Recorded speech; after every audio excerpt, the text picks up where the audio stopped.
There was nothing remarkable about the day I met her. Just another Tuesday at the local bookstore. I was nervously flipping through a paperback.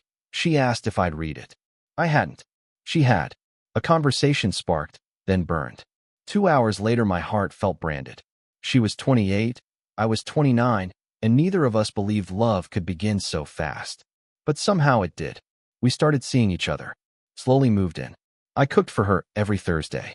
She liked mushrooms sautéed in garlic and thyme. I learned to mimic that recipe down to the faintest flick of parsley.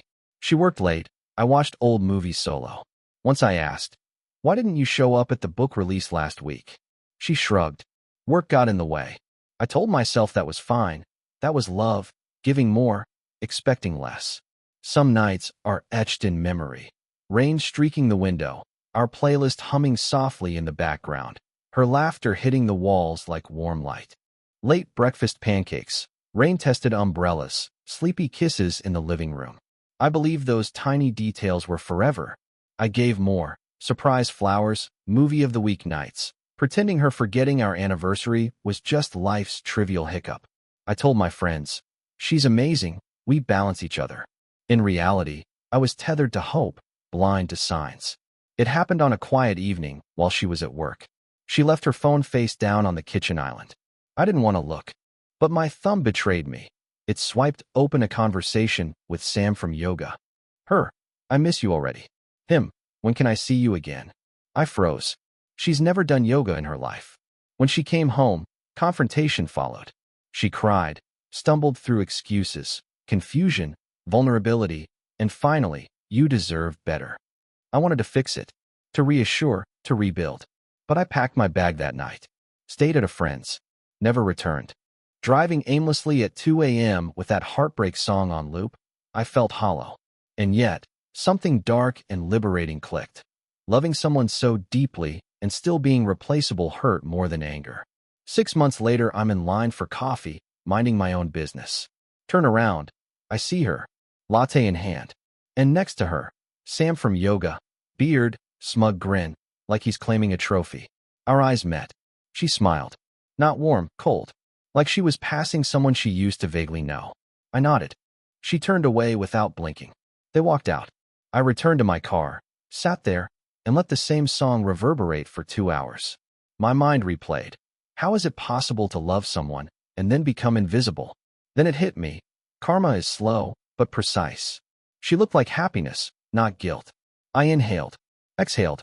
I was still climbing, broken but determined. 3 weeks later, at 11:43 p.m., my phone lights up with a message notification. "Hey, I know I'm probably the last person you want to hear from, but I just wanted to say I'm sorry. Truly." My hands undulated as I read it. Heartbeat caught. "I've been thinking about you a lot. About how I ruined the only real thing I ever had. Sam and I broke up. Turns out he wasn't who I thought he was. Typical, right?" Part of me wanted to scream. Part of me wanted to laugh. But mostly, I felt nothing. That scar was already sealed. Her words scratched it, but didn't break skin. I didn't reply. Maybe I never will. Because here's something I learned. I'm doing okay now. Met someone new. Someone who doesn't make me feel like I'm too much or not enough. Someone who looks at me and sees me. Healing doesn't require vindication. It requires peace. Then she wrote. I got another ping. This time, from her sister. "Hey, I thought you should know." Her message wasn't about closure. She needed something. I waited. Sam took out loans in her name. Used her credit cards. Left her with debt. She's drowning. So the apology text, it felt like a reconnaissance mission. A warm-up before the ask. She was checking if I'd still answer. I sighed. I'm not even angry anymore, just exhausted. Tired of being the cushion when people fail to choose well. That guy who would have rushed to help? He's gone. And I realized, not everyone who comes back deserves a door held open. So here's what closure actually sounds like. Waking up and feeling peace where grief once lived. I'm with someone new.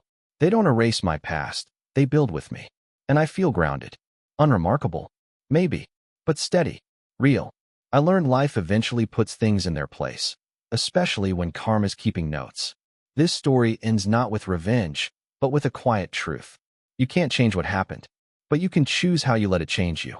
I fell deeply in love. She cheated with some guy posing as Sam from yoga. I left, grew stronger, She tried to return under false motives, financial trap, debt, emotional smokescreen. Now I'm healing and free. Karma did its job, and so did I.